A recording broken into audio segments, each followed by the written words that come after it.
اور اب آپ کو بتائیں کہ نیشنل کمانڈ اتھارٹی کے سائنسدانوں اور انجینئرز کے لیے اعزازات۔ جنرل ساحر شمشاد مرزا نے سائنسدانوں اور انجینئرز کو سول ایوارڈ سے نوازا۔ اعزازات دینے کی تقریب چکلالہ گیریجن راولپنڈی میں منعقد ہوئی۔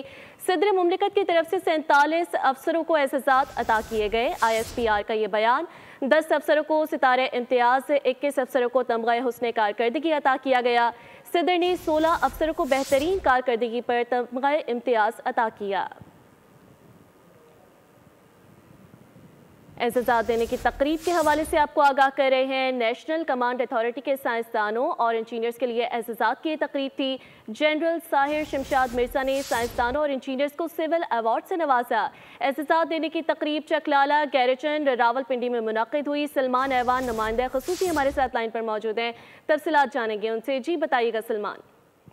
جی بالکل، ISPR کے مطابق یہ تقریب joint staff headquarters Rawalpindi میں ہوئی، جس میں chairman joint chief of staff committee general Sahir Shamshad Mirza نے صدر مملکت کی جانب سے نیشنل کمانڈ اتھارٹی کے تحت کام کرنے والے سائنٹسٹ انجینئرز میں اعزازات تقسیم کیے۔ جنرل ساحر شمشاد مرزا نے، جو کہ خود بھی deputy chairman development control committee ہیں، انہوں نے 47 سائنسدانوں اور انجینئرز کو مجموعی طور پر سول اعزازات سے نوازا، جس کے اندر 10 آفیسرز کو ستارہ امتیاز، 21 کو صدارتی تمغہ برائے حسن کارکردگی اور 16 آفیسرز کو تمغہ امتیاز دیا گیا ہے۔ جی جنرل ساحر شمشاد مرزا نے سائنسدانوں اور انجینئرز کو سول ایوارڈ سے نوازا۔ اس حوالے سے تفصیلات ہمارے ساتھ شیئر کر رہے تھے سلمان آوان، شکریہ آپ کا۔ سبسکرائب کریں اور بیل دبائیں تاکہ کوئی خبر رہ نہ جائے۔